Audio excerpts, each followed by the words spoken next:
my rural chums. Welcome to Now Playing's review of Sonic the Hedgehog. Look at this! I took 9 million steps today. Part of Now Playing's video game movie review series. I was not expecting that. But I was expecting not to expect something, so it doesn't count. Hosted by Arnie. You are a weird little dude.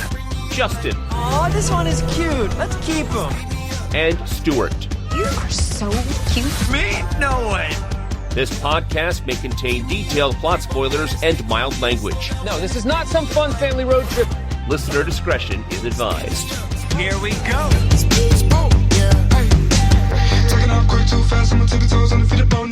Today, we're discussing Sonic the Hedgehog 3, starring Jim Carrey, Ben Schwartz, Kristen Ritter, Natasha Rothwell, Shamar Moore, Colleen O'Shaughnessey, with James Marsden, Tika Sumpter, with Idris Elba. Yeah, they actually put 2 withs in this one. And Keanu Reeves, directed by Jeff Fowler. This is Arnie, the Now Playing co-host who lives in Texas, so you know I have a gun, getting ultra nasty, Arnie. And Stuart. And this is Justin. So we are back with Sonic 3. Did not see this as a holiday movie. When they announced that this was coming out so close to Christmas, I'm like, this feels more like a spring, summer franchise. I actually wondered if it might be a secret Christmas movie, if Sonic might end up wearing a Santa hat or something. My head is still reeling that we are at Sonic 3. I thought that first one was going to be a surefire bomb. And, you know, we saw it in close proximity to Detective Pikachu, a series that has yet to reemerge. Who would have guessed back then that Nintendo would have been the loser? Yeah, it's crazy to sit here and think that we're on Sonic 3 plus, what was it, 6 or 8 episodes of a Knuckles show? Mm-hmm. It's a whole Avengers-style franchise we're finding out. This is the movie it's going to tell us. It's MCU Sega style. Yeah, they made a lot of money.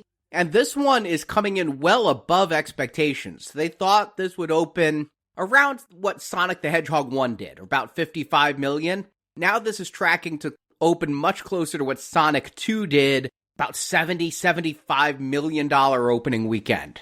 Meanwhile, Craven has literally been kicked out of my movie theater. Like, it's not even there anymore. It opened last week.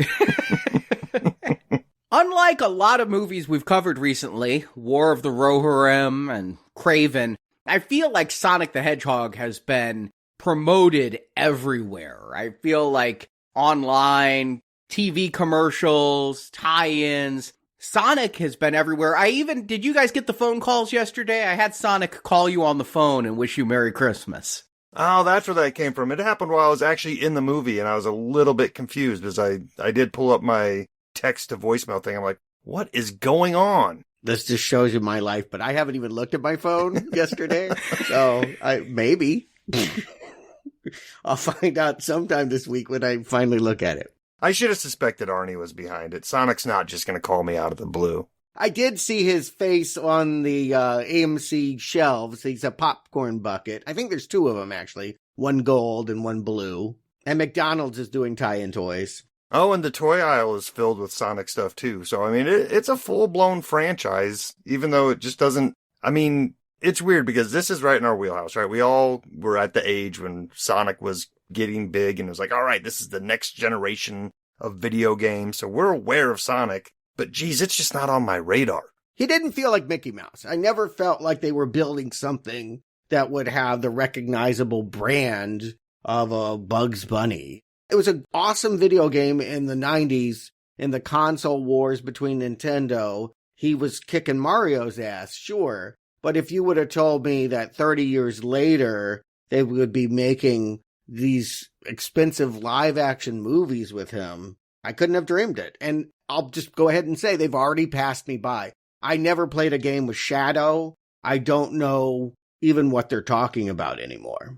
I agree. That's the thing is, you talk about that first game, and it was the first trilogy of Sonic games that really got my attention as well. Those are what I go back to and remember the most. And then, Sega had kind of a bad time of it. They started releasing Sonic games for other platforms because the Sega platforms didn't do so well. Dreamcast. Eee! Yeah, there were 2 Sonic Adventure games. What I didn't realize is that in the 21st century, there have just been this huge string of Sonic the Hedgehog games that become very story-oriented. And there's a manga series, and all of these deep characters that keep getting introduced, including Shadow, who got his own spin-off game from 2005, and it's a really deep universe that, unfortunately, I don't have the technology or the time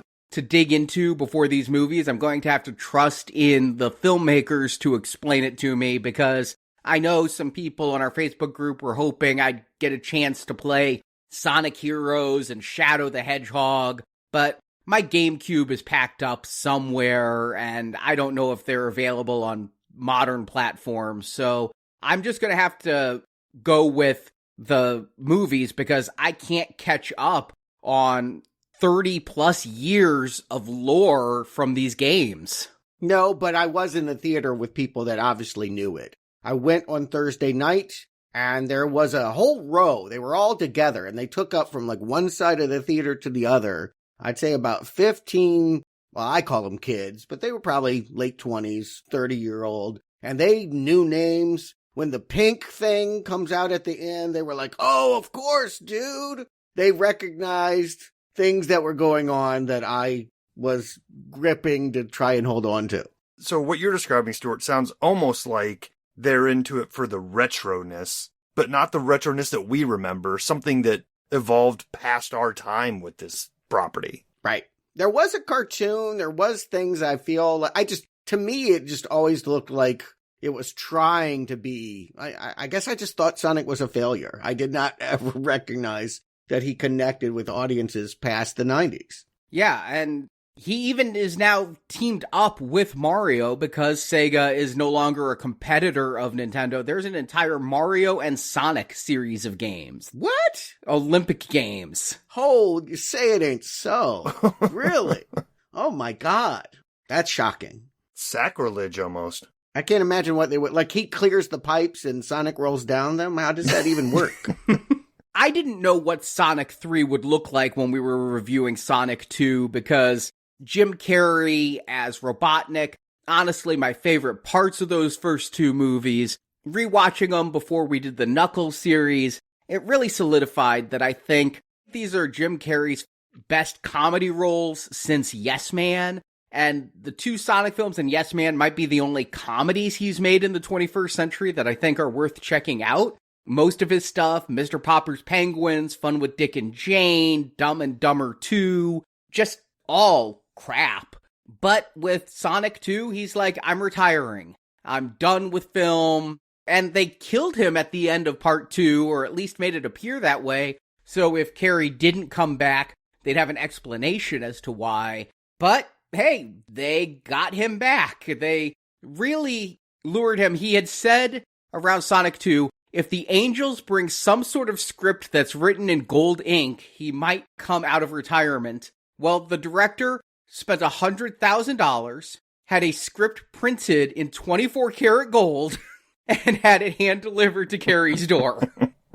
This script was written in gold. Oh. He also got 2 paychecks for playing 2 characters, right? That was probably the bigger reason he came back. That's what it got written in gold, yes. The thing is, Jim Carrey is a relic as well. I mean, he was very big in the 90s like Sonic, but I also think that he has been diminished over time. And yes, in part for some of those movies you listed, Arnie, and in part that I just feel like, yeah, we don't have comedy movies like that anymore. Adam Sandler makes them for Netflix, so there's not too many places for a stand-up comedian like Jim Carrey to do his mugging. And Sonic, you know, he was the best and the worst thing about it. Like, on some level, he was good in those movies, and then on the other hand, I was kind of cringy, right? There was a little bit of like, oh, you're still doing that 30 years later. But he's doing it well. I mean, he's now 62 years old, and I think he still has the energy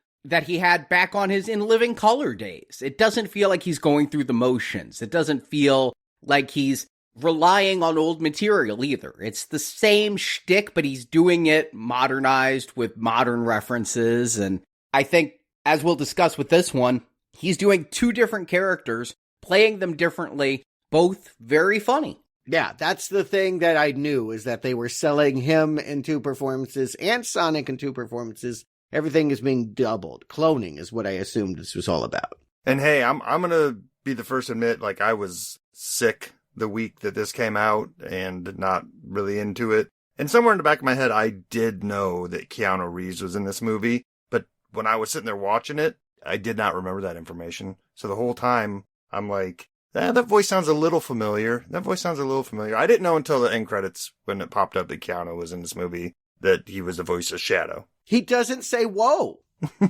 That was my big question when I started to do research after seeing this film. How did they get Keanu? I wondered how they got Idris Elba, because he's a respectable star. How do you get him to voice an echidna? And then Keanu, I feel like he passes on a lot of projects and really only takes the ones that speak to him and that really give him a challenge. So why would he take this role? I don't believe he has children, so it's not like he's doing this to make his kids happy the way several people do when they take on franchises. They do it for their kids. The only thing I can find is that the director really tried to appeal to Keanu Reeves with the relationship Shadow has with this little girl, and that it's going to ask a lot from a performance standpoint for a voice actor to sell this tragic relationship and this backstory, and that it has to really get right. And he says Keanu really connected with the depth of Shadow, the dramatic backstory, and he saw an opportunity to do something that would be challenging by doing it with voiceover, and he got really into this. Now I'm going to be the one to say, whoa, really? Dramatic depth? We got to get Keanu? That's not my thought. Here I am. I guess I just have a different impression of the man. I'm thinking if you have something from the 90s, you get other relics from the 90s. Keanu was a thing in the 90s. He hasn't been as much of a thing in the last 20 years, so we're going for 90s nostalgia, get Keanu Reeves. Oh, that's right. You're not sitting in on John Wick with us. He's huge right now. John Wick is Keanu's second coming. Yeah, well, John Wick's big, but I don't know that if Keanu if he stepped out of that franchise, anyone would notice. Well, it also just kind of speaks to my problem with modern anime movies, which seems to be a thing now, which is just hiring celebrities to do their own voices, not putting on a character. They're just voicing characters as themselves. Chris Pratt as Mario, anybody? I mean, either hire a voice talent to bring life to that character, or hire somebody whose voice is so iconic that you can't help but know who it is. Yeah, I agree with you. But yet, Keanu doing Keanu, and I did watch some B-roll where he talked a little bit about wanting to differentiate his voice, so he tried to go deeper and keep in that lower register so that he would be opposing to Ben Schwartz, who's much in the higher register. So he was trying to pitch his voice a certain way, but not do a voice the way I think we have with the voiceover actress who does Tails. Yeah, it felt like this is the closest we're ever going to get to Keanu doing a Batman voice. He actually did Batman in that Super Pets movie. Oh, wow. Did I know that? I'm trying to forget that ever happened in my life. And the director himself had a connection with Shadow. I didn't realize this. Again, I can't keep up with the lore, but Shadow was introduced back in 2003, and the director, Fowler, worked at a company called Blur Studios, who did a lot of the cinematics in that game. And so he had been one of the creators of this character in the cutscenes and things. And so he really was excited to get back to this character. Of all the ones introduced in the series, I think from the interviews I read, Shadow was the one he really wanted to nail. Fowler is back after doing the entire trilogy. He hasn't directed anything else. So yeah, what a weird passion project. I only want to make Sonic movies. He's done well enough that he could have graduated, but this must be a thing for him. This must be fulfilling something meaningful to complete the trilogy at least. There's rumors he's going to do a reboot of the Pink Panther, which has already been rebooted with Steve Martin once, but they're rebooting it again, and he's going to do that. Are we talking about Inspector Clouseau, or will there actually be a Pink Panther walking around with the detective? I mean, that's the thing. After Sonic, I tend to believe it's another live-action animation combo. Well, people were excited for Sonic 3. I went and saw this on Thursday night, 6 p.m. showing. Now, I normally go to the Alamo Drafthouse.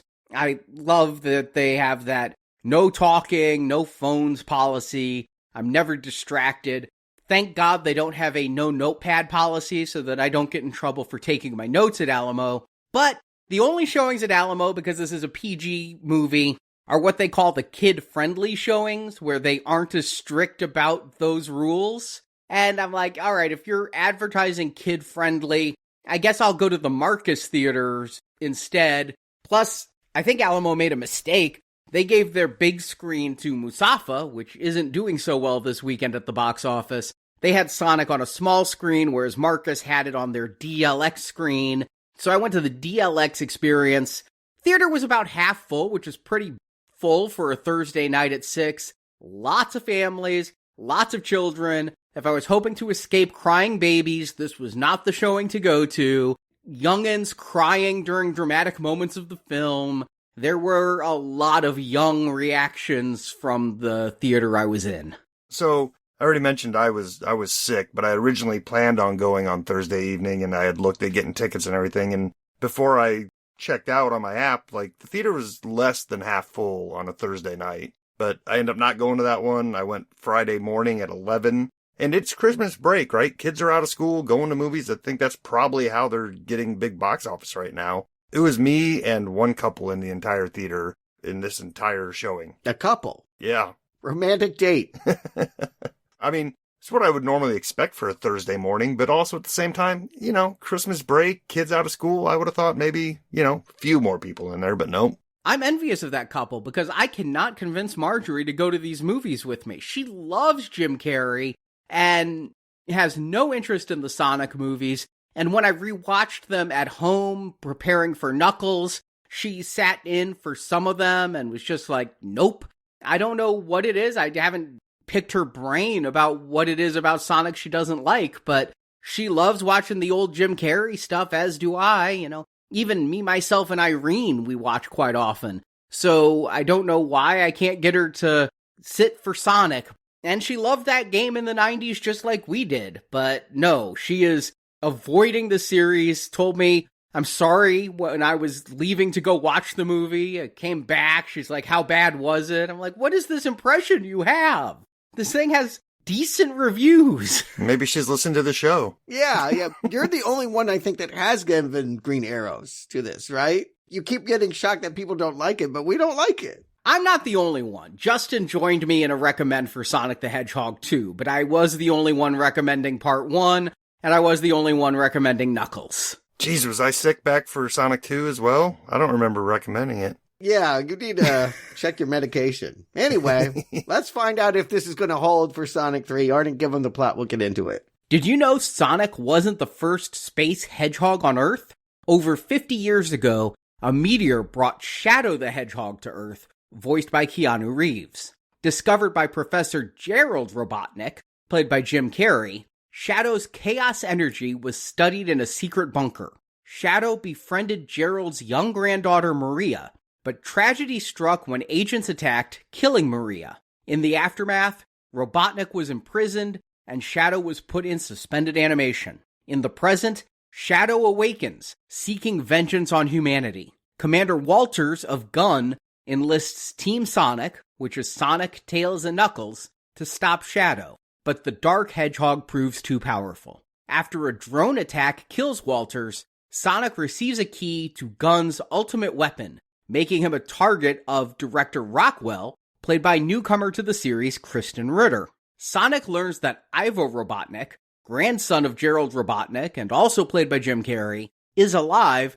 and blames Shadow's breakout on his grandfather, Gerald, who is also still alive. Gerald teams up with Shadow to steal Gun's ultimate weapon, the Eclipse cannon, and launch it into space. In the process, Sonic's foster father and friend Tom, played by James Marsden, is gravely injured. What is it with James Marsden and Part 3s that he's barely in them and then taken out way too easily? X-Men 3, Sonic 3. He's way too busy doing other stuff.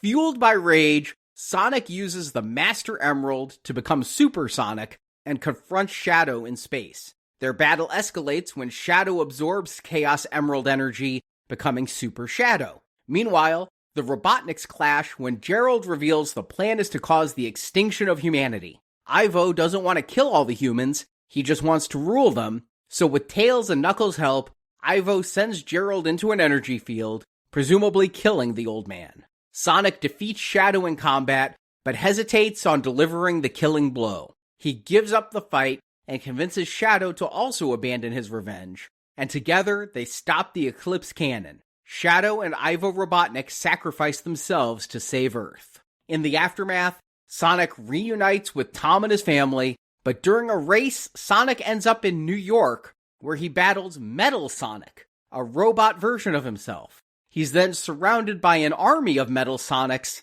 but is rescued by mysterious pink hedgehog Amy Rose. As credits roll, to a stinger that teases Shadow's possible survival. As we get started, this feels, probably intentionally, very much like a Godzilla movie. There's a island off the Bay of Tokyo. I guess we were here as the stinger for part 2. There's a secret lab way down below where they have a hedgehog in a tube.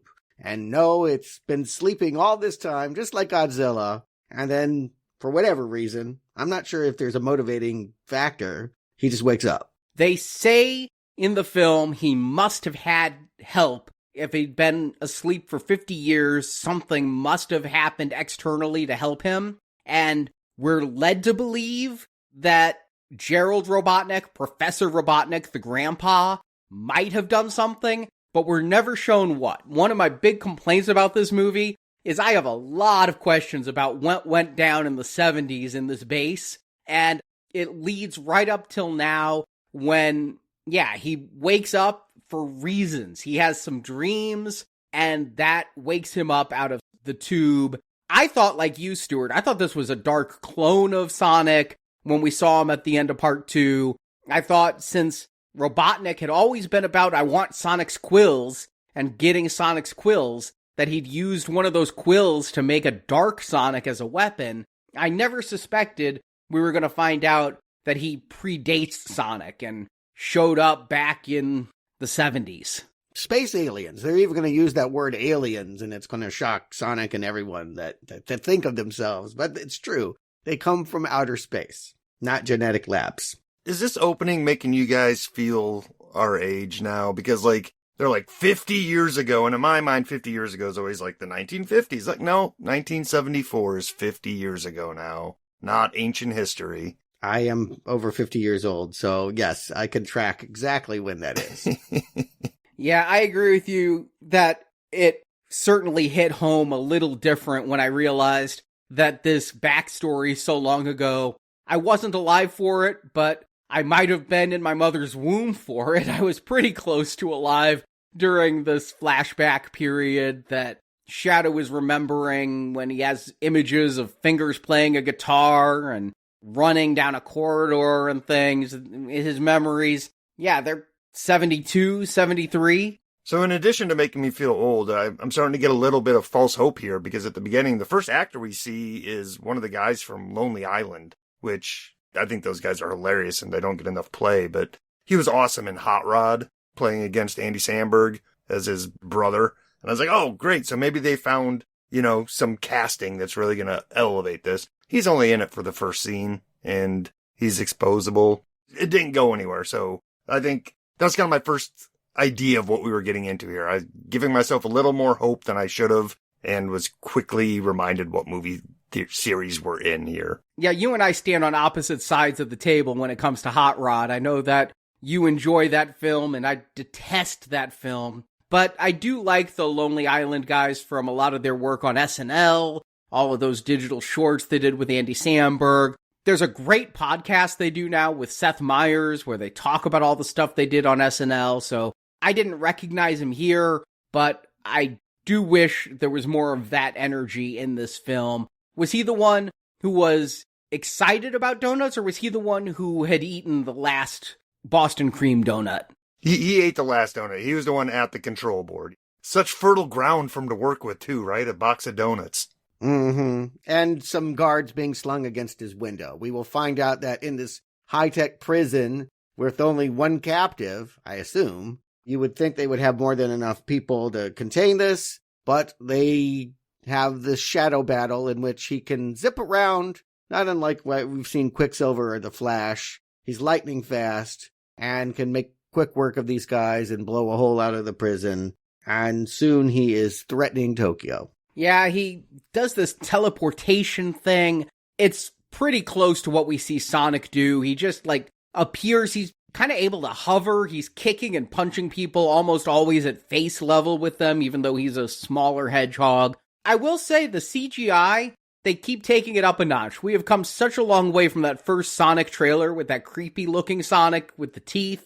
Now, the movement here is fluid. I actually think at times the CG is too good. I noticed they've given texture to the eyeballs. There's little ripples on the eyeballs, like real eyeballs have if you study it too close. And it was kind of creeping me out a little bit. Yeah, even the shape of their irises was starting to freak me out because we got so many close-ups of their eyes, and to have oval irises was just weird to me. But I'm not going to let that be the thing that stops me from enjoying this movie. I'll give you a quick hint. It's going to be the uneven tone throughout that helps ruin it for me. It is uneven because we have this opening, like you say, could come from a monster movie, Stuart, and then we're going to cut right into something that could have come out of the Knuckles series, except James Marsden deigned to show up for this scene, where they're having a camping trip with Sonic and a race to see who's fastest. I mean, why would you do this? You know Sonic is fastest. Even he's saying that's kind of my thing, but it's all a trick because it's his B. Arthur Day celebration, or B. Earth Day, the day he came to Earth. Yeah, B. Arthur Day, that's the Golden Girl. We could celebrate her another time. But there's just a lot of jokes they're going to throw here. Sonic references B. Arthur. Ozzy, the Golden Retriever, is kind of mad at Sonic. He gets a subtitle saying, "You stole my humans." This thing, it keeps up with the name Sonic. It is very fast. It is going to throw one-liners at you and odd references left, right, and center. I almost went and saw this twice because it's just almost impossible to keep up with all these dropped jokes in one watching.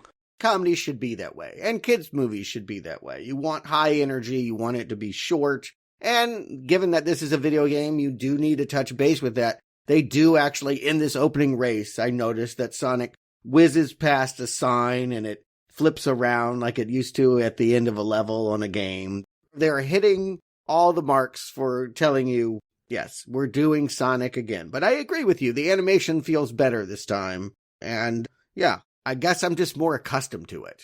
I know who all these people are now that are waiting for him at the party. We don't have to spend so much time reintroducing folks. Knuckles is the meathead. Tails. All right, I don't know about Tails. Is Tails a girl? They call him he in the movie, but it's voiced by a woman. And he's the brains of the operation. He's like Q to James Bond. He comes up with gadgets. Okay. And so, yes, they could be a Team Sonic, except Knuckles has his own ego, and he's not cool with that. And it feels solidified. I feel like the movie gets to where it's going pretty quickly soon after this. Here's where my first problem comes in, because, yeah, the animation, they've upped their game, but the acting, I feel like, has taken steps backwards. I mean, the humans here, you can tell they're talking to tennis balls on sticks. It feels like every scene with the humans and their dialogue is the first take, and they're not really into their characters yet. It feels stilted and sanguine, and even the lines that are written are aimed at 4 or 5-year-olds. So it's just like, here's the basic concept, and I get it, we need some exposition to kick the plot off, but it was over the top childish to me. I think that you have to realize that it needs to remain that. I had that exact problem with 2, the one you recommended, by the way. And I do remember feeling like some of the messaging here, it is funny how they fall into the cave and then we just get hit with like, okay, here are the themes of the movie. You didn't let your pain change who you are. It's all about the choices we make. Listen to your heart or your lungs. Points to his chest. And it's a joke. But yeah, I do feel like they're setting up the messaging so that nobody misses what this is about. But I also think that, yeah, this is for slightly younger. This should be for tweens and the parents and grandparents that are taking them. So I guess I'm okay with it. And I'm okay with it because I don't feel like it's belaboring the point. Yes, there are these moments between Tom and Sonic where they're going to have those lines, but this movie doesn't slow down, really. There's no moments where they're going to take a beat and have those kinds of conversations. But yeah, I realized that here they're setting up what are going to be the themes of the movie and Sonic's character arc. They're going to set up a little bit more of that in Tokyo. But I don't think James Marsden is one of the world's greatest thespians. He's a familiar presence I like seeing on screen. I didn't really ever think he wasn't talking to a blue hedgehog, but I also am not being super critical of the performance because I know what movie I'm watching, and I'm just happy Tom's back because he wasn't in that Knuckles series. I don't think that he adds anything in this movie, but they're going to try. They're going to have him as the person in distress later, that is hanging in the balance between life and death. But here he's just there to sort of give these fatherly bits of advice, and we're reminded that this damn hedgehog was missing his owl mom, Longclaw. Yeah. Oh, don't remind us of that first movie. It's such a bad thing. I thought for sure we were finally going to get the return of Longclaw. We've always wondered what exactly happened when Sonic ran from Longclaw. No, don't go there, because you can't. You can't smooth that over. It's just awkward. That opening to that first movie is just all kinds of awkward, and they're better just to minimize it. Yes, you drew a mural remembering your mom, who is dead, and that will be thematically important to us later. You talk about comedy, celebrity, cameos. Here we have Kristen Ritter blowing in. Is she supposed to be funny? She is a comedic actress, right? No, she's also a dramatic actress. She started really with Breaking Bad, where she was a heroin addict. Yeah, she was the bee in Apartment 23, which was a great show, and she was very funny in it. But then she was Jessica Jones, which is a dramatic role. I think she has range. I also think she needs a job, and so she's here for a paycheck. This doesn't feel like something she'd choose to do out of passion for the project. Yeah, no, I mean, it doesn't feel like she's doing a bit. What's strange is I would expect her to come on giving some kind of energy, and truly, I noticed that it's her, but I don't ever notice why this. I guess it's just important to know that she represents Gunn, who I didn't pay attention to until that Knuckles TV series, but they are the agency that was trying to get Knuckles, right, for much of that, and now they've formed a happy alliance. I guess, yeah. Sonic seems to be on Gunn's side now somehow, and we must have missed something between the movies and the Knuckles show. Yeah, I don't feel like that Knuckles show actually built a bridge to this. No, I don't either. But we've had Gunn before that show, because we're going to see Commander Walters, who's been in the previous 2 movies. They were the ones hunting Sonic in the first couple films. They were doing the sting operation in part 2, which led to the disaster at the wedding. And now they're on Sonic's side. They're calling on Sonic for help. I don't know if Tom Butler, who plays Commander Walters, was just like, I'm done having bit parts in these movies, so kill me in this one and bring in somebody to take my place. But Kristen Ritter, if she wasn't Jessica Jones and the bee in Apartment 23 and Breaking Bad, I probably wouldn't even recognize this character here. I'd be like, who's this woman again? She really does nothing in this movie. I have real problems with some of the character motivations, and her character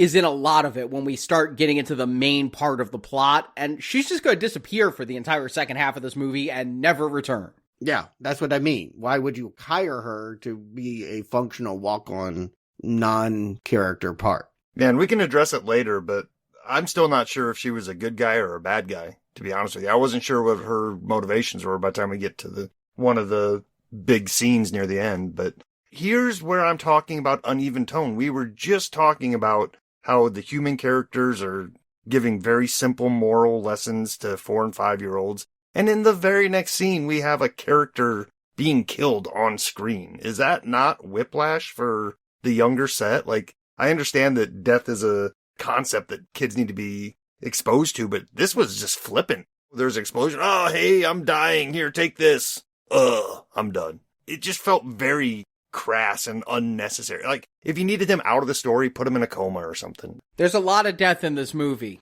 I was shocked by how much death is in this movie. And I do think, whether it hooked Keanu's dramatic heart or not, I do think that they are trying to tell a more sophisticated, heartfelt, dare I say, Pixar Disney kind of story than they have in the past. In the past, they felt more like Looney Tunes slapstick farces, and this one is definitely going to build towards melodrama. But I also think that they're trying to model themselves on, I mentioned it already, the MCU. You can tell just by the way that they drop down on Tokyo and land, their formation is just like the Avengers. They're aware that you're aware of that.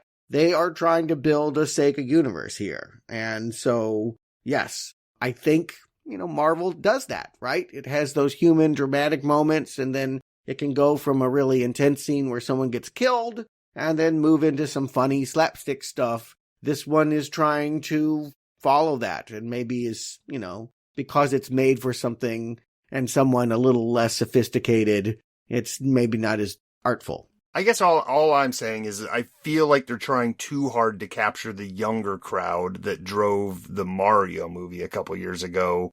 And in trying to do so, uneven is the word I keep coming back to, because really this movie should be aimed at 10-year-olds and up, and then pulling on nostalgia strings of 30-year-olds. But right now they're trying to also dip into that pool of very young kids as well. And I just feel like that is a detriment to what they're doing on screen. They got to sell them toys.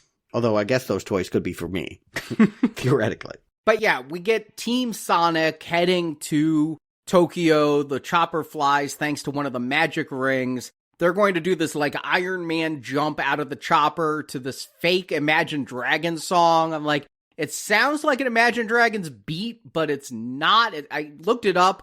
It's a song by One OK Rock called Neon. Not a great song, but it's going to lead them into what I thought was another Iron Man thing. The score when Shadow comes out, I swear to God, the music score took a couple of bars from Ozzy Osbourne's Iron Man song, because it feels like the score is like, bum, bum, bum, bum, bum. We know that Shadow is, the dark side of Sonic, and I think we all know, as adults that have seen movies and how this is going to go, they're going to team up, right? It is not a surprise that they will eventually realize they have more similarities than differences and be best friends, that the middle of this movie that pits them against each other is just a tease. You mean the exact same plot arc from Knuckles in Part 2? I really every movie is going to be introducing a new Sonic character who's a bad guy until they aren't, and then they're going to be part of the team for the next one. We're going to talk about the human characters, but I feel like they're getting so many CGI alien animals in this movie that there isn't time for any human who's not Jim Carrey anymore. They're adding another one in the stinger for this movie. So yeah, of course, Shadow is going to be a bad guy until he isn't. Again, think of Marvel, MCU. We're building something that big. They're trying for something that big. And the fight here's pretty good. Again, the graphics are great. Knuckles, he's been so strong as unbeatable, but Shadow takes him down really easily. Get a nice Idris Elba joke. He's much more impressive than the Hedgehog I fought previously. Shadow takes them all out, and then, for reasons I'll never know, Shadow has a motorcycle that fits him perfectly. Is this a kid's motorcycle? Where did he get a motorcycle? He runs so fast. Why does he need a motorcycle? But it's a cool motorcycle. So he can drive up the side of a building and come back down, Evel Knievel style, to hit Sonic. Yeah, it's just a visual. You probably can buy this. You know, it goes with the toy. It just sets up the idea that Sonic is fighting himself. And, I think there was even a comment made of like, what would Sonic's life be if he hadn't met his family? This is the answer to that. This is the antisocial Sonic that didn't have, or rather did have a family, and it was ripped apart from him. We'll get that backstory. Starting with General Walters, who is eating in a restaurant that I was very sad to realize is only in the video game. And I cannot go there for my next birthday party because I would really, really love to have these furries dancing around me while I eat bao with wings and eyes. This Chow Garden is from the game. I thought it might be a real place. I just put in my notes, Japanese Chuck E. Cheese, but it was awesome. And I did love the joke where the little girl goes up to Tails, "Are you Detective Pikachu?" And even Knuckles is like, "Pika Pika." Yes, the crowd went wild with that line. And that's why I'm so surprised Nintendo has squashed the beef and let the Mario play with them. It feels like you can't do that. So Shadow's backstory, there's going to be a huge exposition dump here that the meteorite came to Earth and it had a life form inside. We're going to find out Shadow doesn't remember anything about his life before being on Earth. It feels like I have a lot of unexplained questions about this meteorite to begin with. How did the hedgehog end up in a meteorite? Why did the meteorite come to Earth? Whatever. Yeah. A space hedgehog came to Earth in a meteorite. And yes, I think the question you're leading towards, when did they realize they could use him for chaos energy? I think they just were keeping him in a tube until Maria dared to get him out. I think it took the mind of a child to encourage the adults to let this dangerous thing out of a tube. And we are told the professor is in charge. We don't get to see the professor. We only get to see him from behind. It's some bald guy. They put in all the trailers, all the promotion. Jim Carrey was in a dual role in this as Robotnik and old grandpa Robotnik. So instantly I'm like, we know who this professor is. Why are they trying to hide him from us? Is it a mistake that the marketing spoiled this? No, it's fine that we know that. It doesn't change anything. Frankly, it gives us a little bit of Jim Carrey because this movie is holding on that. It is honestly saying that, God damn it, it's a Sonic movie and not a Robotnik movie, which might upset some of the Jim Carrey fans. Maybe why your wife, Arnie, isn't so into these movies. They're going to make you wait for him. So, yes, this is just a tease to remind you that Robotniks are in it. And no, I don't think anything gets spoiled in a plot. It's not about plot. And if you're like me, you were somewhat blissfully unaware of the marketing for this movie. I knew it was coming out. I knew it was on our schedule. But to be honest with you, it wasn't on my radar. And going into this movie, I knew there was an older Robotnik. And somewhere in my head, I thought it was David Harbour. I'm not sure where that came from. Okay. All right. That'd be interesting. But anyway, I mean, what we're really to take from this scene is that in trying to harness chaos energy from this hedgehog, it, not unlike nuclear power, has a destructive side. And it just teases the idea there's an explosion, people were killed, and Shadow was punished. He was put into stasis. He was grounded, to speak in the child terms, but in a tank of goo. But later on, and we'll talk about it when we get there, but we see a different reason for this explosion. The whole thing doesn't quite make sense to me as to what caused this explosion. Did Shadow's energy cause the explosion? Did Robotnik cause the explosion? I really don't know. They have an answer in there. Yeah. Walters, they all share responsibility. But right now it's just a tease. And then because, they want to let this go a little bit longer, good instinct, I think. Suddenly we have egg drones outside the window, something else to remind you that Jim Carrey is coming. And they shoot up this wonderful restaurant and kill Walters, who is a character who had no comedic chops. And I don't think anyone will cry about dying. Again, I was surprised that they killed him, though, to have the death scene, especially when you go from those furries on stage singing a Japanese version of the Jackson 5's I Want You Back right into the death of the general because of the missiles. And some dude in black leather who looks like he came right out of the Matrix. He jumps through the window, shoots down the drones, dodges one of the drone's missiles like Keanu in the Matrix. Sonic's like, we already had our motorcycle chase for this evening, and a guy in the motorcycle goes away. And yeah, we have the dying declaration from Commander Walters. He carries with him the key to the most powerful weapon guns ever built, always has it on him, and Sonic's the only one he trusts to keep him safe.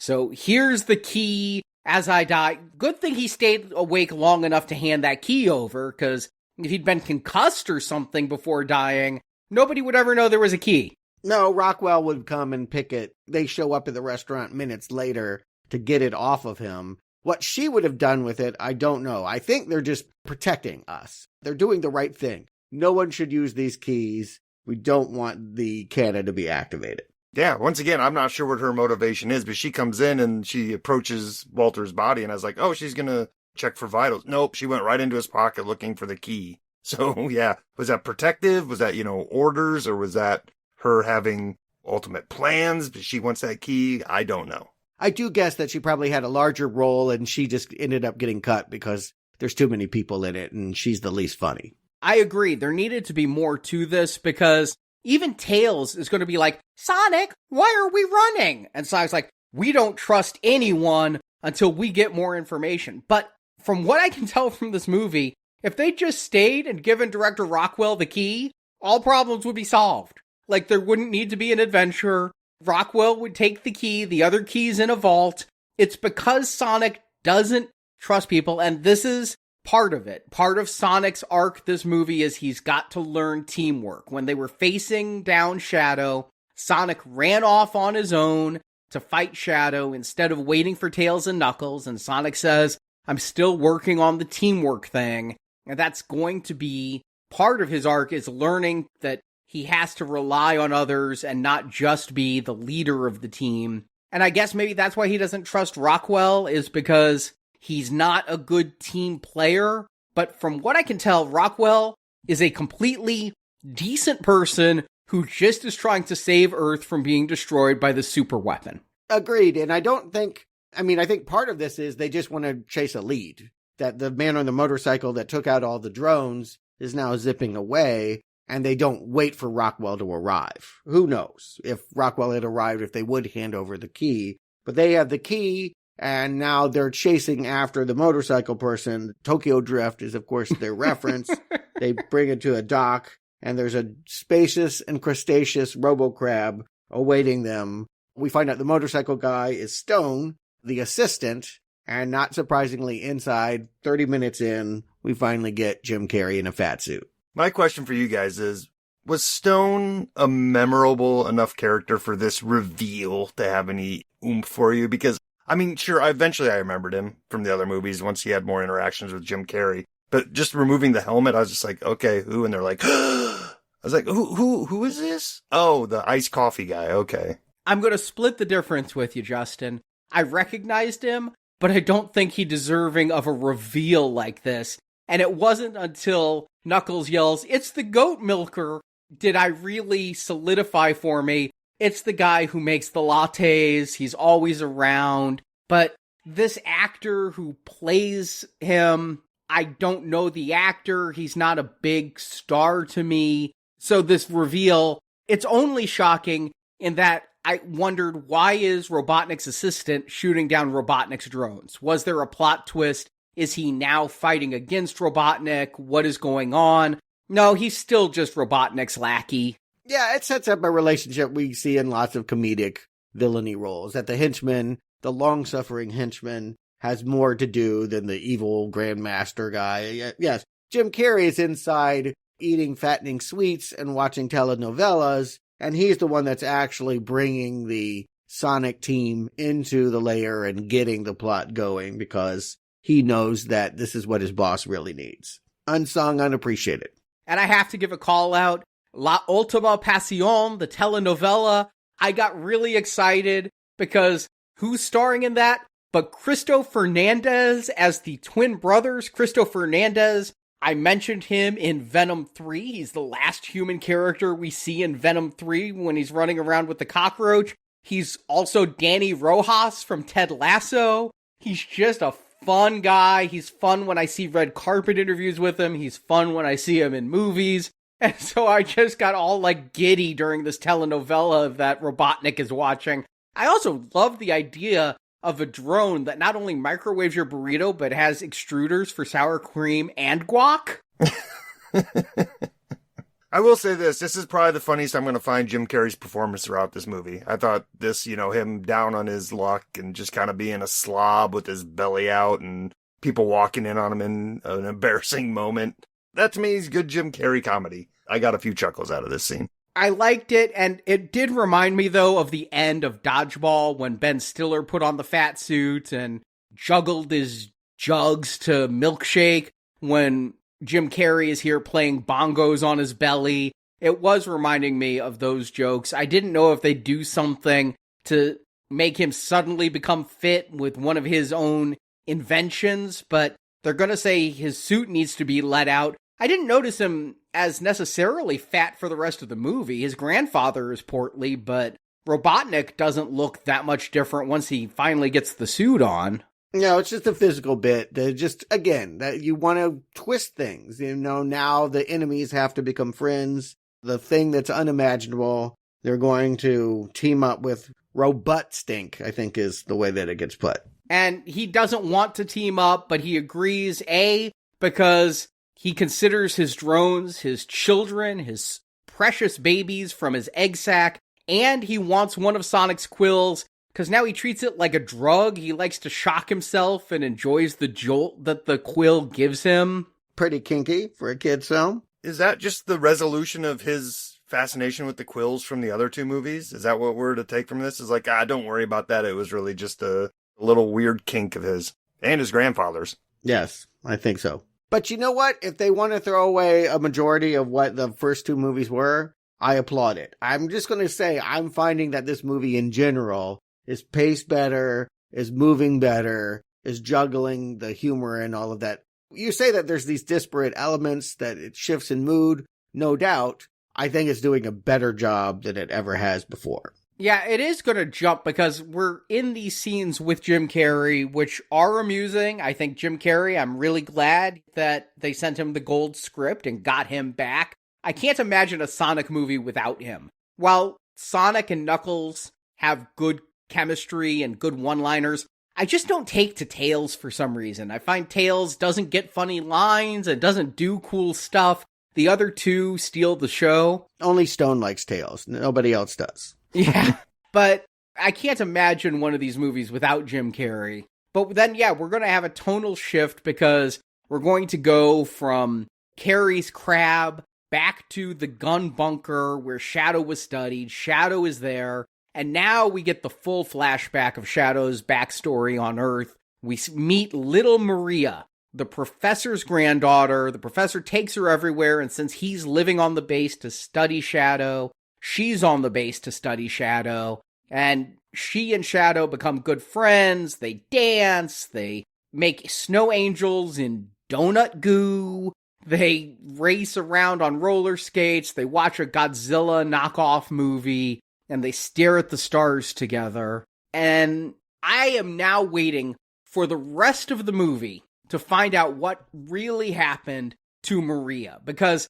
part of the advertising for this film, they were all over social media with graphics that say, don't spoil the movie. Don't post spoilers for Sonic 3. So I'm coming in expecting a massive freaking twist. Like, the last time I saw a movie really push this hard about don't spoil the movie was like Spider-Man No Way Home, where they're telling you don't say Tobey Maguire and Andrew Garfield are in the movie. So I'm looking at every woman in this movie and like, are any of them 60? Kristen Ritter's certainly not 60. She can't be Maria. Who's Maria? Right, and also that raises the question, that's either Robotnik's sister or at least cousin. No mention of that connectivity whatsoever. It's just, in the story, that's just a little girl that's the granddaughter of Grandpa Robotnik.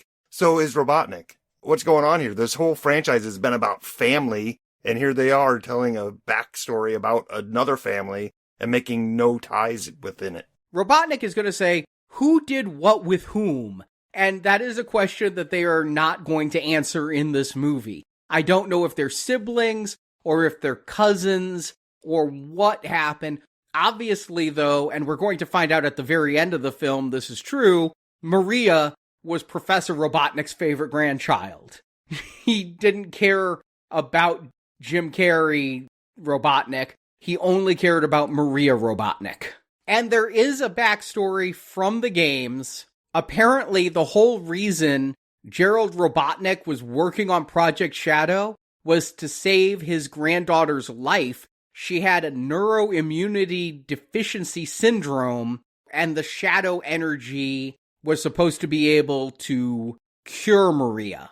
I don't think they're keeping that in continuity. It seems like more it was a nuclear age kind of, this will be better than nuclear. We've got power. We see that Shadow. I think that they didn't know what to do with Shadow. She goes up to the tube. She draws a funny face, gets him in a good sense of humor, gets him out of that tube. And I think the scientists become accustomed to the idea out of this. We can have him run around a centrifuge and gain chaos energy. I think she teaches the scientists that there's energy potential here. I don't see anything about her being sickly or trying to save her life. No, I'm just saying that's the backstory in the game. Also in the game, she does die, but she is brought back to life through time travel. So maybe that's going to be part 4, is we're going to be traveling through time and Maria Robotnik will return.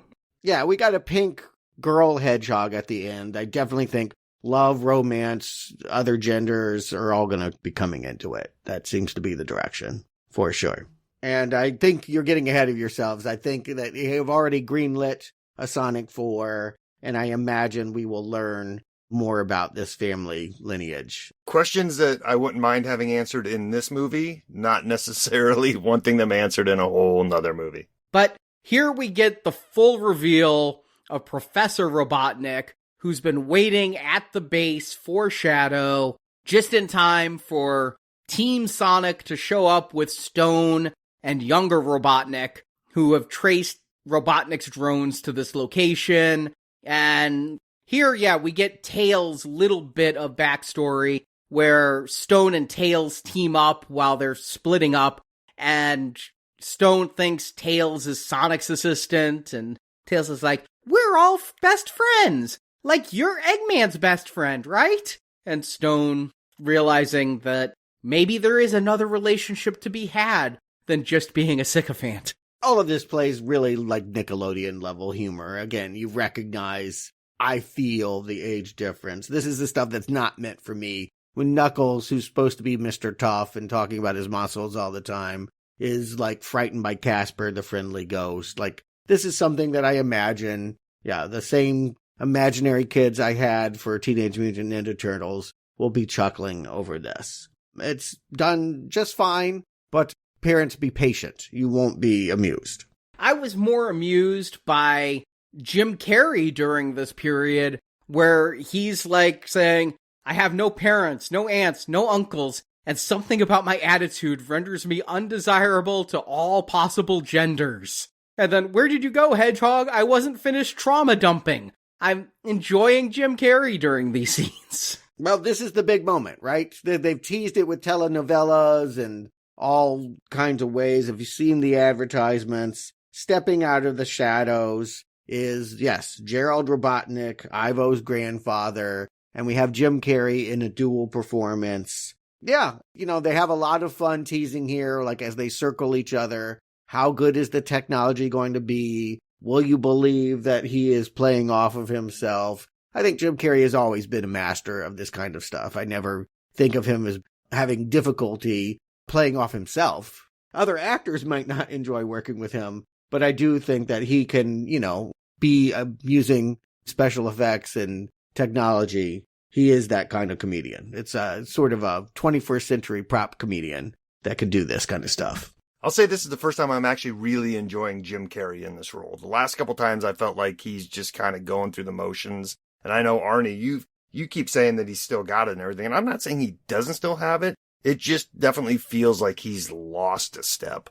But in this movie, I feel like he is giving it more than he has in the past couple movies. Maybe it was a revitalization of him getting to play dual roles. I'll throw one other thing in. I think it helps that he's minimized. I think in the first movie, he had to be everything. He was the villain, and there weren't other supporting characters, really, other than James Marsden. So that's not funny. Here, because we have so much else going on, when you get him, you're so grateful, and then, it's not overpowering. The flavor is just right. I think he does really well with the dual roles because I lose Jim Carrey underneath the Gerald Robotnik makeup. I really don't see the same people. I kept thinking about Eddie Murphy and all of those movies he did where he was multiple characters, and a lot of times you don't see Eddie Murphy underneath the fat suits and things. And here, I think the makeup is really well done. I think Jim Carrey gives two well-differentiated performances. I'm laughing when they're like, it's like we're two characters in the movie being played by the same actor. I like that they do that little fourth wall break with it. And it just is a lot of fun to get double the Carrey in this movie. It makes up for the fact that he has not been in the first half hour of the movie. And so when you get him, you get an extra dose. And again, I think it's a balanced dose. I'm not going to say that I think this movie's hilarious. I don't. I'm not going to say that I think Jim Carrey is hilarious or as good as he was then. You know what? Truth be told, I didn't like Ace Ventura. I like Jim Carrey, the dramatic actor. This is Jim Carrey mugging, and he's doing a good job with it. And we're going to find out that Grandpa's 110 years old. He'd been locked in prison for 50 years, while Shadow was locked in stasis for 50 years. But he created the Eclipse Cannon, which he gave to Gunn the designs of in exchange for his freedom. And we'll get this clip of what it can do. It reminds me of the laser from Real Genius. You fire a laser from space and can pinpoint a target. Yeah, that was pinpoint, though. This one seemed like it was more catastrophic than that. I thought this was like wiping cities off the planet. Well, they said that they were going to take out Gunn headquarters, and in the little demo we get here, it looks like it's just taking out a building. I mean, it's not as specific as Real Genius where you could aim down to a single person and have like a sniper shot, but it's building specific is what he's describing. But notice what they are doing with the family theme, because I do think it's actually helpful. Now that we have so many more characters, they want to be together. I mean, I think, undersold how touching the Maria and Shadow moments were. It was scored to a Traveling Wilburys song, I like, end of the line.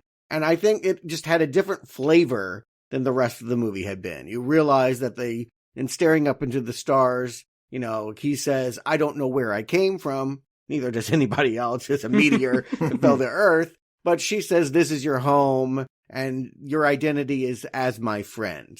And we've seen that sort of existential angst going on throughout this movie now. Stone will feel replaced now that his master is going to give more time to Grandpap and less time to him. And we'll see how happy the Wachowskis are that their kids, their alien brood, come home to them. I think that this movie is smarter in the way that it sells. I mean, it's one thing to throw a lot of characters at the screen. It's another thing to know how to utilize them. I think the MCU has shown people how you have a large cast of characters and keep them juggling, keep all the balls in the air. This one is doing it. Kind of. I do feel like a lot of characters are given short shrift in this movie. I feel like at times I'm just paying attention to characters that are standing around while scenes are happening. Tails is given very little to do in the movie until the end. Knuckles has stuff to do until the end. Do not manifest a Tails miniseries. We do not want more of Tails. We got exactly as much Tails as we need of Tails. And as I said before, the human characters other than Jim Carrey are completely pushed to the side in this film. Good! After Eggman and his grandfather leave Team Sonic behind to be sucked up by this tiny black hole that Shadow has for some reason. It seems like a Robotnik trick, but they're finally going to go back and remind us hey, James Marsden is in this movie, and I feel like James Marsden and his wife were like having COVID hobbies. He'd learned to knit donut sweaters. She was baking bread. Baking bread was a big COVID thing. And they're all like, we have so many hobbies. I could get used to this. Yeah, he even made this creepy puppet that, she's like begging for him to get rid of. Yes. And again, it reemphasizes the theme of they gave us the impression that Sonic was such a hassle to their life. And now that they've had their life without them and all this drama, boy, are they happy to sign on to another mission. Yes, let's go to London and break into some headquarters because I can't stand being home doing another jigsaw puzzle. Yeah, and I agree with Stuart that, like, in the Sonic world, when the human characters are sidelined, the movie is better for it. So I'm okay with that. And I'm going to give this movie a little credit, even though I don't like what they did with it. Like, the way they brought back her sister and brother-in-law, just to give those actors, the chance to be on screen again, with virtual reality masks or whatnot, fine, that's great. You get them back in the movie, you get them a payday or whatever. I'm not going to say I love the humor of it or anything, but it's better than mucking it up and having them just pop up for no other reason in this movie. I want to second that because the second movie was the longest movie by far. And part of it was the fact that, they gave all of that time to the sister Rachel's wedding, which, as funny as maybe some of that humor was, slowed the movie down from where it was trying to go. And here, again, because they know they have too many characters, they just say you only get a second. And I go, yay, that's all that I really wanted. We get the best of them, not a lot of them. And it just feels right that we're now just transitioning to London, trying to break into a gun headquarters to get the second key card. Conveniently, they need 2 keys in order to operate the space cannon. Felt like a Mission Impossible plan. I thought for sure that we were going to see Sonic suspended from wires doing the Tom Cruise because they talk about all the laser grids and all the reasons that they can't get in. And this is going to be what Tails has to do. Tails comes up with the plan on how they can finally get in, and it involves Tom and Maddie using holograms to pretend to be her sister and the sister's husband, and injecting a thumb drive. Too much to handle. Randall was just pretending to marry her. I don't think they actually got engaged. No, they got married at the end of 2. Oh, did they? He did end up falling in love with her anyway? Yep. That's how impactful those guys were. Yeah, I mean, again, just a little bit of it. Just a little bit of sass is all that she needs. Maddie's like, oh, I love being my sister because I can just tell off this door clerk. What's funny is there's already an event going on in the building. We don't process what that is. But of course, it's the fact that the Robotniks have already broken in and created a problem. And it's, just setting the tone for the fact that they are behind here. They're not the first to break into these headquarters. Jim Carrey and his grandpa are already in spandex suits that deflect lasers, and they're going to do a whole coordinated dance routine to a 20-year-old Chemical Brothers song. Things that I shouldn't be worrying about because it's not necessarily in the movie universe to be worrying about, but their heads were completely unprotected from those lasers. They could have got their heads chopped off. I thought that. Also, not their heads. Those are body doubles doing the dancing. That was not Jim Carrey. Since I stuck around for the full credits, I noticed the body doubles dancers credited in that, so. 62 years old. I guess he's not as limber as he used to be. You know what, though? This dance goes on too long, and this is not going to become a TikTok thing like the Bye Bye Bye from Deadpool did. You're not going to have everyone doing the Robotnik dance. Good. But I did laugh out loud twice at this movie. The first is, as the Robotniks are going in, Stone says to Shadow, let's go into the crab. I've got fresh avocados. We'll have guac. As Shadow goes, revenge guac. And that line struck me as so goddamn funny that nobody else in the theater laughed, and I was laughing. I never laugh out loud at films alone, and here I was laughing out loud. And then when the dancing is going on, we cut back to Stone and Shadow watching the telenovela as Shadow goes, Gabriella should kill them both. She is not a prize to be won. And I couldn't help myself. I laughed. I'm liking Jim Carrey in this film, but he's not making me laugh. Keanu Reeves has me laughing at Shadow's over-the-topness with his vengeance. Yeah, what I would say is they have a lot of different kinds of humor going on. If you're paying attention, there's sophisticated humor-ish. And yeah, if you just want kiddie humor, there's some slapstick. Sonic eventually will be engaged. He's been twiddling his thumbs, waiting on the eye. But eventually the plan is that he's got to, this is all silly. He, of course, could have run into this base at any time. But he's got to go tour the sites first before some security system comes down on him, some dome. And so it's funny to see him imitate the Beatles, visit the Queen, do all that he can do. Everything that it takes a week for us to do when we visit London, he does in a few milliseconds. And there was that funny joke as he's doing the Beatles. He's like, Paul, John, George, the other one. Just mile-a-minute gags in this movie that keep me smiling. Only twice did I laugh, but usually I'm smiling. But yes, we get this break-in, and Knuckles is going to be able to, in a case of emergency, break glass. He could have just gotten into the vault on his own. He just smashes his way through the shield, through the wall, through the ceiling, and lands right there. So all these machinations were for nothing. Yeah, but like all slapstick cartoon comedy, that's usually the point. They were saving him for last. He was hovering on Big Ben, eager, chomping at the bit to get in there. And once they finally get captive of Kristen Ritter, she's got some variable gravity panels on the floor that are sucking people to the ground. He can override that, smash the controls, and we have some more slapstick fun. People going up and down with gravity, crawling to try and get the second key card.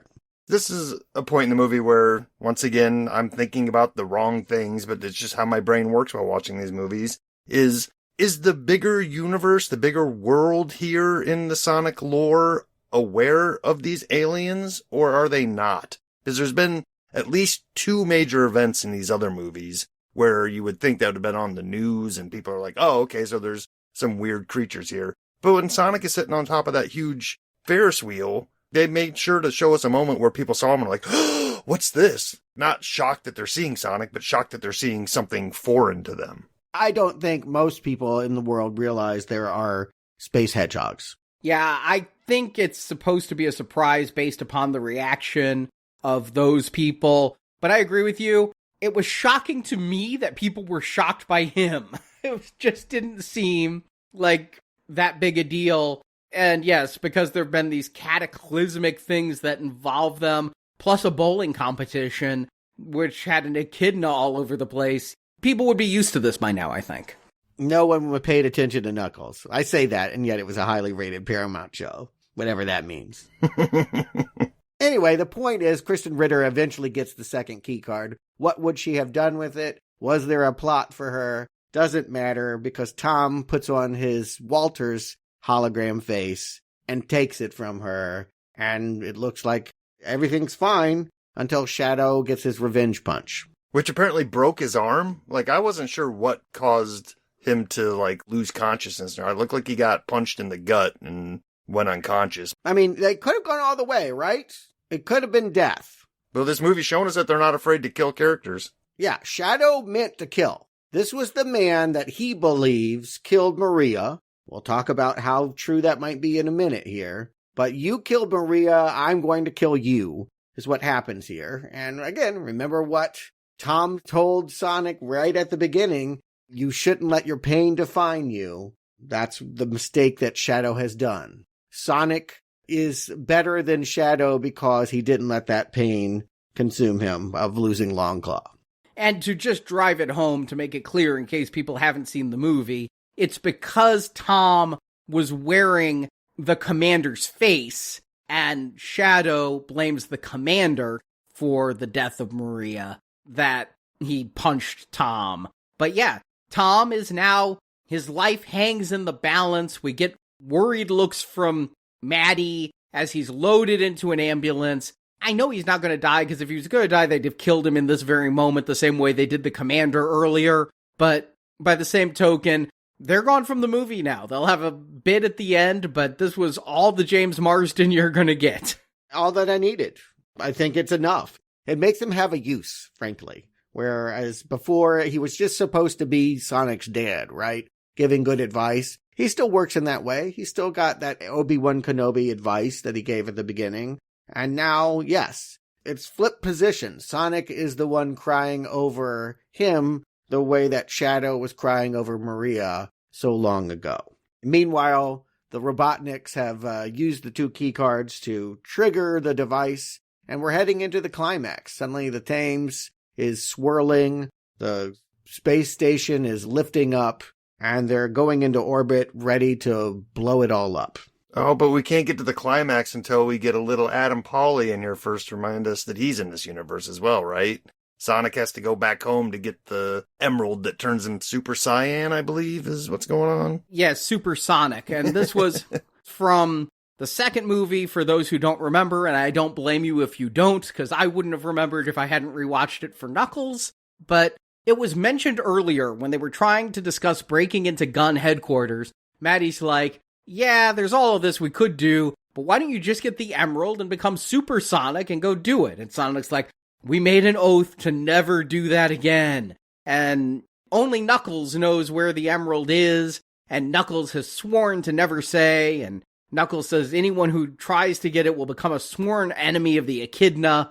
So it's been set up in this movie as forbidden fruit, but now Sonic is so angry and still not a team player that he's about to go fist to fist with Knuckles to find out where this emerald is. Knuckles has become a team player since his TV series, and he's like, I'm not going to fight you, but you're going to have to go and take it from this great warrior. And yes, Wade from the Knuckles TV series and the previous 2 movies gets a cameo here. I don't think the actor was too busy. I mean, he did do the Knuckles TV series. There's just no role for Wade in this movie, so he gets 5 seconds of time playing hockey alone with the emerald as the puck, and then Sonic shows up and takes it. A Clerks reference. Yeah, that's what I was thinking about.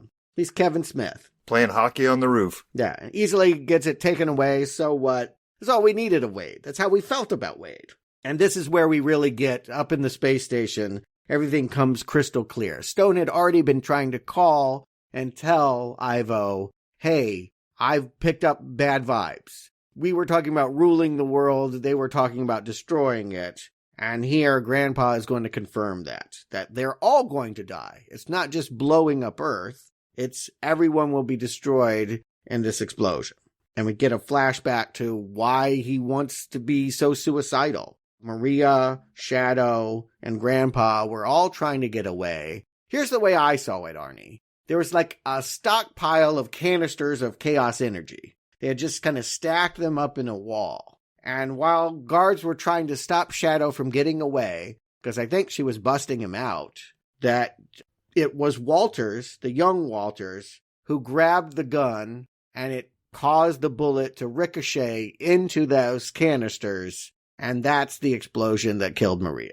See, here's what confuses me. In this final flashback where we see Maria's death, Robotnik is getting Maria and Shadow to escape in the night. All 3 of them. But I don't understand why Gerald wants Shadow to escape. Gerald loves his granddaughter. He'd do anything for his granddaughter. So I understand that relationship. It's the only thing Gerald cares about in his entire life is that one little girl. Probably a cutscene, right? She asked him, let's break E.T. out. Maybe. The thing is, we're led to believe he was using Shadow to make weapons. Shadow's chaos energy is what's going to power the space laser at the end. Robotnik is an evil person.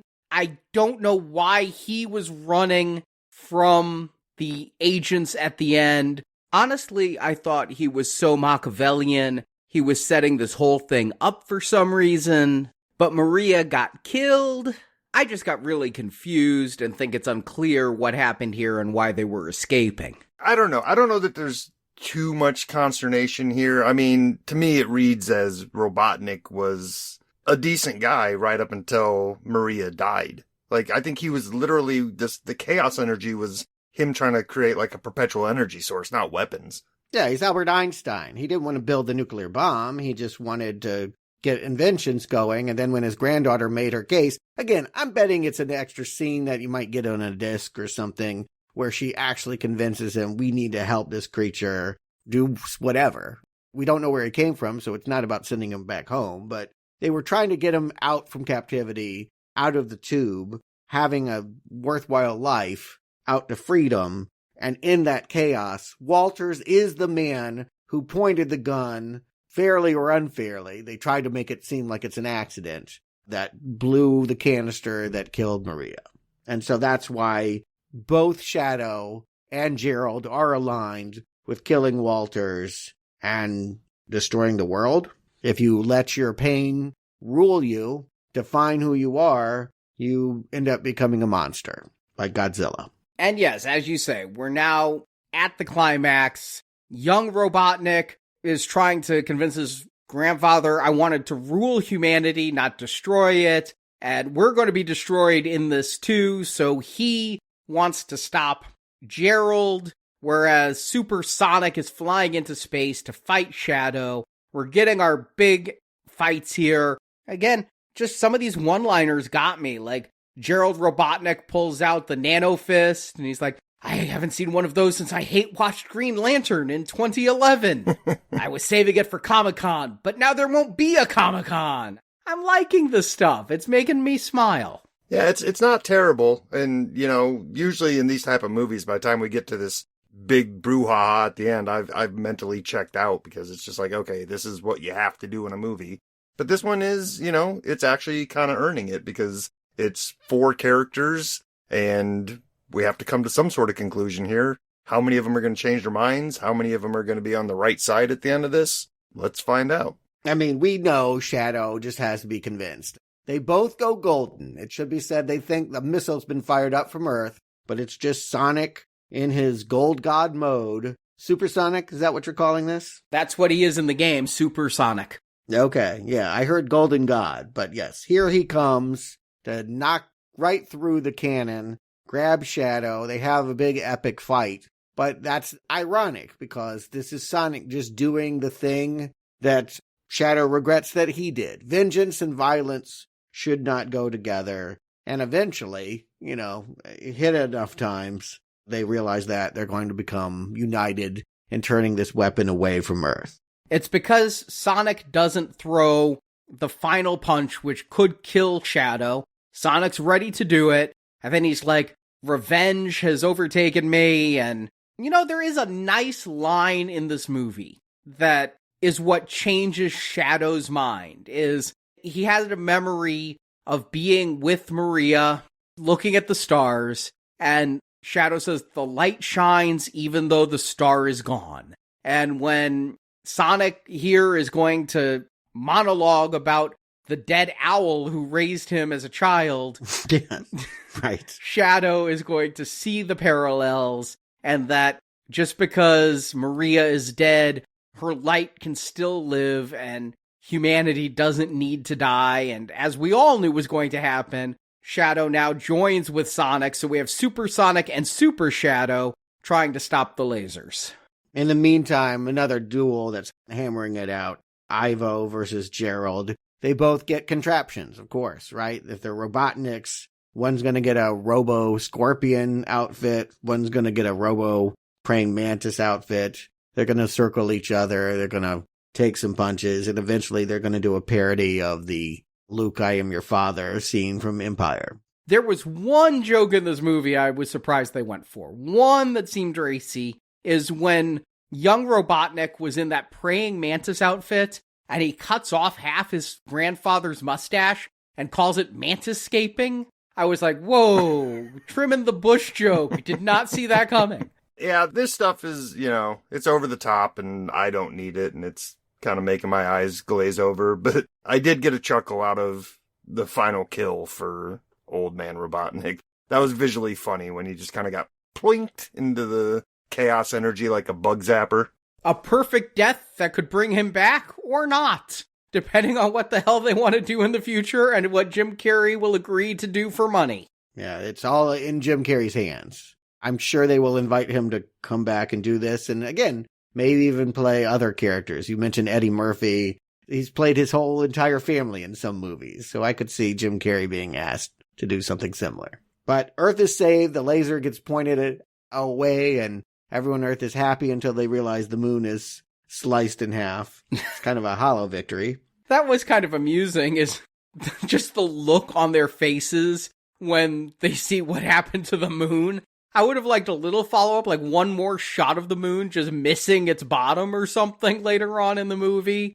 But this is where I feel like Knuckles had nothing to do, because Tails and Robotnik were re-aiming the laser while Shadow and Sonic were absorbing the power of the laser, and Knuckles was just kind of there. Yeah, he could have been bowling for all we know. I think he ends up catching Sonic. When they're all falling to Earth, he's sort of helping steering them. Yeah, because Tails is trying to save Sonic, but Tails passes out in the atmosphere. Kind of odd, but it happens, and Knuckles shows up to make sure they land safely. It's hard to balance this many characters and give them all something to do, though. It really is hard, and they just don't do it all that well. They do it perfectly well. You're nitpicking about poor Knuckles needed a bigger he had just enough time for me. Any more, and it'd be as terrible as that miniseries. And once again, my brain pops over to a question that I'm not sure if it's been answered. Arnie, you've seemed to pay more attention to these movies. Have they mentioned the rings before, like that they're a limited quantity type of thing? Because they said here, this is the last ring. Is that the last ring on Earth for them to transport? They were running out of rings in that first movie and seemed to have plenty of them after the first movie, and now this is the last. I don't know if it's just the last they were carrying with them, or if it's the last ring to rule them all. I have no idea, because the first movie, the whole thing was, oh my god, that's the last ring, and they just seem to have more for some reason. Yeah, there was a bag of rings that he had, and it was depleting, but who knows where it might have gotten replenished. But we're gonna end with a last thing. Shadow is presumably dead. Robotnik is presumably dead. So we're back where we started, with Team Sonic being just the three, Sonic, Knuckles, and Tails, with the dog and Maddie, and Tom's okay. No shocker there. He's just got his arm in a sling. And Knuckles is now okay with it being called Team Sonic, and Sonic's okay with it just being called a team. Which team is just code for family, right? I mean, this is bringing the themes together. It's certainly not sophisticated, but it is doing the job. And I do think, there were moments here where they were pulling on heartstrings. Yeah, the dog gets another subtitled line. Anytime you have talking dogs like that in this kind of a movie, I kind of like it. I'm glad it's used sparingly, but the dog wants in on that with all the family hugs. And Sonic has another race and ends up in New York. You're not even going to talk about the Jelly Roll song? This man is everywhere. Was that Jelly Roll? Yes, of course it was Jelly Roll. Who else would do a techno country song to a Sonic 3 movie? His songs are always so kid-friendly, too. Yeah, I personally, Jelly Roll, I think his music is whatever, but he sold fake autographs for charity.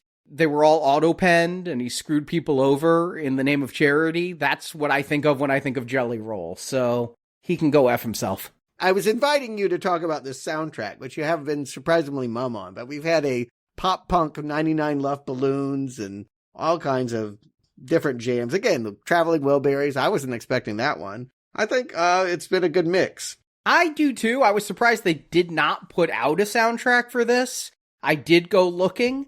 I did enjoy the songs. I liked the Chemical Brothers one. The fake Imagine Dragons song, I was a little less up on, but mostly it was songs I hadn't heard. I did find a full track listing online so that I had them in my notes, but I've been mum because it's been satisfying enough. It hasn't been great. The score has been sufficient as well. Nothing pops out at me. I'm not buying the score CD, but I probably would have picked up a soundtrack if they'd made one. And yes, we get 2 teases, which my fanboy audience was super stoked for. They were just woohooing this mid-credit stinger that meant nothing to me. What are we to know about Sonic's pink girlfriend? Yes, that is Amy Rose, a female hedgehog who's primarily known because she really wants Sonic to date her, and she's constantly calling herself his girlfriend, and doesn't have a lot of power, so she carries a big hammer. That sounds a little bit obnoxious. I mean, the last 2 times they teased characters, it was like, oh no, who's this? A big baddie for Sonic to fight next time. This is going to be some clinger-on girl that doesn't take no for an answer. Well, remember at the end of the first one, the tease was Tails, and Tails just became a hanger-on. I'm telling you, it's about love. We're also going to find out about Robotnik, how he got hooked up. They've still got to explain granddaughters. Well, who are the parents, right? There's things to be revealed there, and I'm telling you, the theme will be romance. And what we have him fighting is Metal Sonic, which in the game is a evil Sonic created by Robotnik. So the fact that Metal Sonic is here could hint that Robotnik is not dead, but why Robotnik would be gunning for Sonic after sacrificing himself to save humanity. And, you know, Robotnik's death in this actually got to me when he does the live stream just for Stone, and he does a callback to the line from the first one about, I love the way you make them, the lattes that Stone makes. It was a line that I really laughed at in the first movie, and he does a callback to it in this live stream. It seemed like Robotnik had learned the power of love, so why would he be creating robots to go kill Sonic? I don't know that Jim Carrey's going to come back for part 4. I really feel they're paving the way for a new villain. I can't imagine wanting to see one of these movies without Jim Carrey in it, but I agree with you that I think getting him back is going to be a challenge if he comes back for part 4. There are plenty of other 90s relic comedians. What's Carrot Top up to? I mean, you can definitely throw somebody else in there. You cannot compare Carrot Top to one of the highest grossing box office earners of all time. I mean, I just did. I just did. But I get what Arnie's saying. I don't think they're going to go look for Branson's finest to replace Jim Carrey here. Adam Sandler, the King of Queens. There's a lot of dudes that are needing a paycheck that will be like, sure, I'll sign on to that. The other stinger at the end of this movie, you have to wait through the whole credits to see it. 3 seconds of Shadow picking up a bracelet. I don't even know what these bracelets were. They looked like broken handcuffs or rings or something around his wrists the whole movie. That was the titanium handcuffs. Were they? Yeah. Well, he didn't take them off until the very end when they were fighting the laser. And in this last scene, we see what looks like Shadow's hand and foot as he picks one of these discarded bracelets or handcuffs back up. Yeah, it seems like another drop plot point. Like, those were supposed to mean something. Like, maybe they were nerfing his powers to some point, or I don't know. Or, folks, you play the game and they're a big thing in the game and we just don't know what their utility is. Yeah, that's possible. But we questioned if Jim Carrey would come back, but Keanu is definitely game for coming back. He and Idris Elba have talked about they could have their own spin-off show, whether they call it Shadow Knuckles or Knuckles and Shadow, or... They could have their own band. I mean, I just think about the musical possibilities of Idris and the lead singer of Dogstar, DJ Idris. And Ben Schwartz, he says that he wants to make 10, 15 Sonic movies. And with this weekend's box office, I think Paramount would be happy for the money. And Sonic 4 is already announced for 2027, so we'll see who they get back, but they're not going to have a big break. We'll be back at this in 2 years or less. But before that, Justin, Stewart, do you recommend Sonic the Hedgehog 3? Justin. Well, I'll say this. I haven't overall enjoyed this trilogy of movies. You know, it's not my bag, and I really haven't loved what they've done with it. But this is their best effort so far out of the 3. And if you're only going to see one, see this one. I don't think you need to build up to the other 2 to get the themes that they're trying to pass through in this final movie, or this latest movie, I guess. They did the things that I complained about a lot less this time around, and we've already talked about it. They've sidelined the human characters and used them sparingly, but judiciously. You know, they're not just there to be there, but when they are there, they're giving exposition that's necessary to what's going on. So, great. And this one, you're never bored. It's action-packed. It's always something going on screen, so I'll give them kudos for that. But at the end of the day, it's still not something I'm enjoying. You know, I'm not going to wait for this to come out on digital and watch it the day it comes out. So that makes it hard for me to recommend it. But I guess Stuart reminds me that I recommended the last one for some reason. So if I recommended that one, this one has to be better than that. So I guess if I'm recommending it, I'm recommending it to who? People that have seen the first two and are thinking, I'm not in for the third one. Maybe.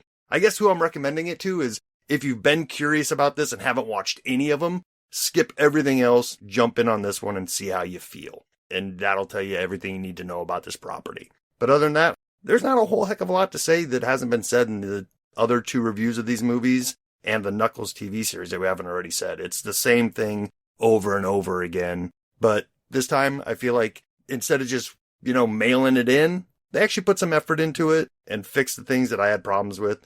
So that deserves a light recommend from me. Stuart. Yeah, I agree. I'm going to be steamrolled into giving a recommend as well. And it's not because I loved it. And it's not because I was laughing. It's really just because I have to say that even though this is not made for me, I have to recommend Craft. They're doing it better this time. I think the key is they found some heart. Before, they always had the slapstick. They always had some, of the, funny repartee of Sonic zipping around in slow motion around him. Those were always some amusing moments. I knew that they would nail the comedy. They've been comfortable with the comedy throughout the series, but they haven't been able to get to the Pixar heart. It was actually quite painful in previous attempts when they tried to find life lessons. And here, the stuff with Maria, the fact that they dared to kill her, and the fact that they tied it with the other storylines of family going throughout the movie, the theme is strong enough that I really think that it's not as good as a great Pixar movie, but it's as good as one of those middle tier ones. It's Incredibles 2 level emotions being tugged at your heartstrings here. And so I think that, you gotta recognize that everyone still cares. Everyone is still doing their best, even though it's Sonic the Hedgehog 3. So take that, Detective Pikachu. Pika, Pika, Pika. This is going to finally get a recommend. And at one point during the movie, Sonic says, when Kristen Ritter calls it Team Sonic, he's like, love the name, 10 out of 10, no notes. And I would love to walk out of a movie and be like, 10 out of 10, no notes. But unfortunately, I have notes for this movie, and I give it a 6 out of 10.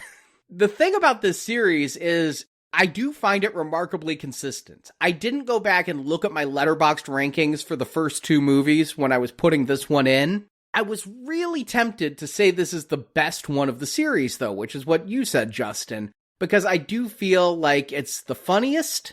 I do feel like it's got the best villain in Shadow. I think Keanu really brought a good quality to the voice acting. I thought the character arcs, while obvious, were sufficient. But when I walked out of the film, two really big problems with the storytelling nagged at me. The first is all about Kristen Ritter. Kristen Ritter is made to be a villain who they've run from in the first two movies where they were running from the agents. And so it seems like they have to keep the keys away from her. When in fact, by trying to go against Kristen Ritter, Team Sonic caused the entire problem. Kristen Ritter needed some kind of redemption or some kind of evil intent for this to work. And because she's just sort of there, and the people of Gun aren't working with the Robotniks, that bothers me. And then the questions left around the backstory of the explosion and why Robotnik was running out of there with Maria and with Shadow. We're given a couple different explanations that I don't feel mesh well together. So when I looked at the ranking, I was going to give this 3.5 stars, which means I didn't love it, but I thought it was pretty solid. But I dinged it a 0.5 star just because of those problems. So I gave it 3 stars, which turned out to be the exact same ranking I gave Sonic 1 and Sonic 2. This is a remarkably consistent franchise for me. It's a recommend in keeping with that consistency, but I don't love it. I'm also not going to watch it when it comes out on streaming. I'm not going to try to evangelize this series to Marjorie and be like, you're missing out on something with your Sonic hatred. I think there's some good Jim Carrey here, and if you like Jim Carrey, you'll like his scenes, and there's quite a lot of them here as he's two different people. but it's just a fine film, not a great film. It's a recommend, but not a hugely strong one. I don't dread there being a part 4 unless it doesn't have Jim Carrey, because I do think he and Idris Elba are what's keeping the movies afloat for me, and to a degree in this one, Keanu. Those are the 3 performances that I think stand out. Ben Schwartz is a great Sonic, but I think he's almost too good as Sonic as I just take him for granted. But Idris Elba gets great one-liners as Knuckles, and Jim Carrey is doing great things as Robotniks. So without Carrey, I'll be a little bit on the hesitant side for part 4. Yeah, but Arnie, you're judging this like by real movie standards. We're in the now playing arcade. This thing deserves an Oscar. When's the last time a video game movie has gotten 3 recommends? True. I mean, this is a terrible place to be. And the fact that we could all find mild enjoyment, or at least not have a painful, skin-tearing experience, is to be celebrated. And maybe a good trend as we have a few video game movies in the future. I think this spring, we're going back to the theaters at least twice. We have Minecraft. They finally got it together, and they've been running those trailers. There's a big Minecraft movie that aims to, it looks a whole lot like the Super Mario Brothers movie that they put out a while ago. And Until Dawn, which is, I guess, a horror slasher video game that people love. And sitting on some shelf somewhere is a third Silent Hill movie that may or may not see the light of day. You know, I'm looking it up because you said that. And we were able to give 3 recommends just last year to 2 video game movies. Detention and Tetris, which doesn't quite count. So, again, this is a trend. We like video game movies now. They're all going to be good. Things are looking up in the arcade. I am going way back into the archives now, though, and I can't find a direct video game adaptation made by an American studio that we have all recommended. We haven't liked one post-COVID. Yeah, Wreck-It Ralph, but that wasn't even direct. That was just video game adjacent. Yeah, that's, again, we're stretching when we throw these things. The King of Kong, yeah. We pulled movies we knew we would like into it, but truly, movies based on video games, we can hope that the road continues to progress in the direction that we've seen, where we're all giving very mild arrows upward. Yeah, I'm honestly don't have high hopes for Minecraft. It looks like a poor carbon copy of Jumanji, only you're swapping out The Rock and putting in his place Jason Momoa. And I think Jason Momoa post Aquaman 2 just does not have the cachet of The Rock. We'll see. The audience seemed to like the preview. I know the video game somewhat. But you know what I love about Now Playing is the record-scratching noise that I feel whenever we're like, and next up, one of the slowest movies you could ever watch. We go from Sonic zipping around for 100 minutes to Barry Lyndon this Friday. We hope you join us for a Stanley Kubrick period film in which people may literally just be sitting in paintings for 3 hours. That is our patron exclusive show for December, picked by one of our supporters. It is more Stanley Kubrick. Last month we did Spartacus. This month we're doing Barry Lyndon. I hope you guys can support us with a $10 pledge on Apple, Spotify, Patreon, or Podbean and get this bonus review. It is our 102nd patron exclusive review. So for just $10, you're getting over 100 reviews. I think that's like less than a dime a review. You could spin out dimes like Sonic has rings and get all those reviews if you just pick them all up. So please, if you can help keep us on the air in 2025, it would be greatly appreciated. And also, head-scratchingly different from Sonic, next Tuesday, we're going to be reviewing Nosferatu. Or, as I call it, no, not that Nosferatu.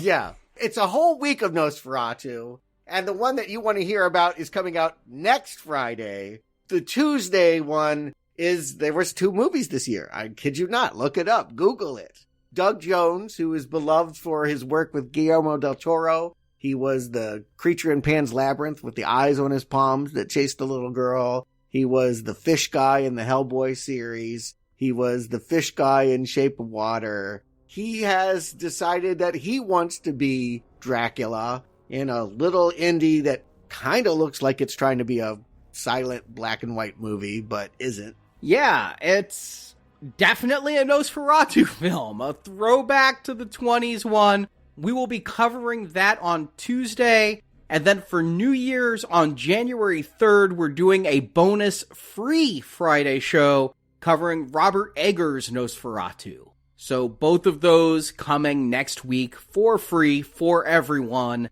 but we're only able to do it thanks to our supporters. And before we go, I dug through the archives and finally found a direct video game movie we all recommended, Detective Pikachu. Hey. They are few and far between. I was on page 5 of our video game retrospective listings on our site to find that. Look, you don't have to tell me. I know I don't enjoy this series. So, Justin Stewart, thank you for joining me. To all of our listeners, if you celebrate, have a very Merry Christmas. And until next time, game over.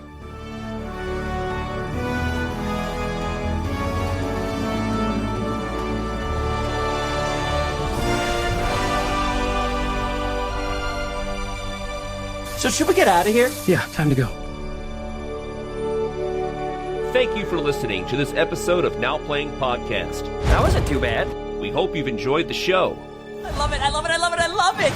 Come back to NowPlayingPodcast.com each week for another new movie review podcast. We do have fun, huh? Also at our site, you can find hundreds of other movie reviews, including Star Wars, A Nightmare on Elm Street, Independence Day, the Avengers films, Back to the Future, Batman, Superman, The Fast and the Furious, and more. I feel just like Vin Diesel. It's all about family, Tom.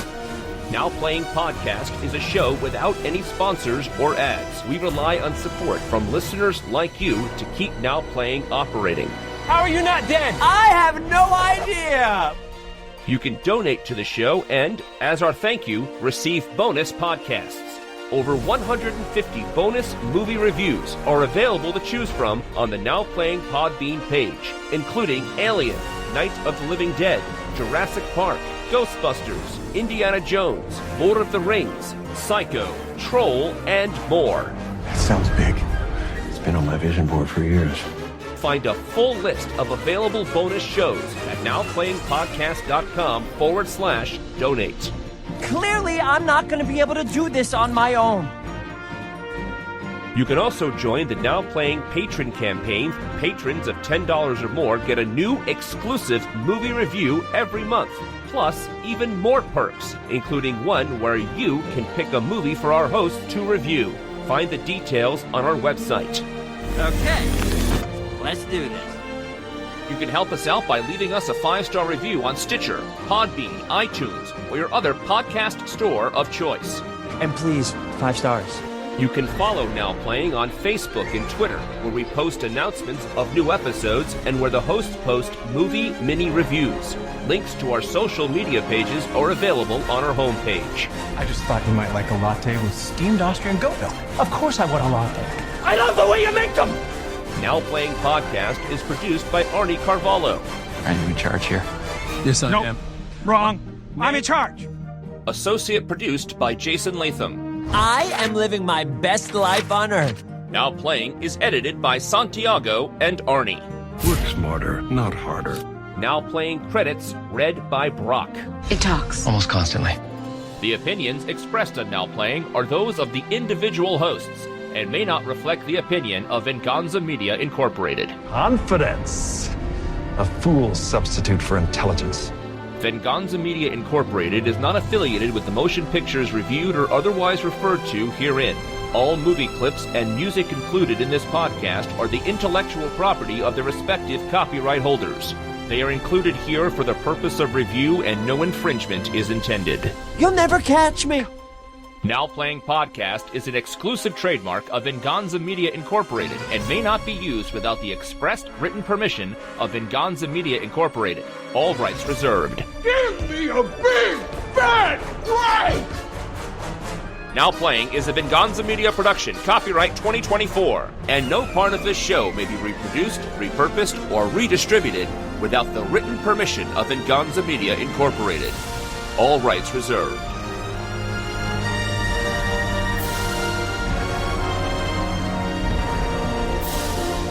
The time for talking is over. It's time to push buttons.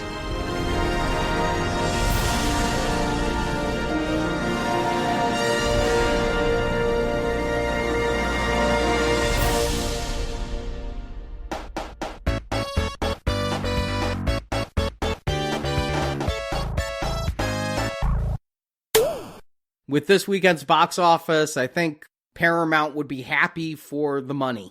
They really defeated the lion? Mufasa is not doing well? Mufasa is going to open at like 35 compared to Sonic's 70. Ooh, take that, Blue Ivy Carter.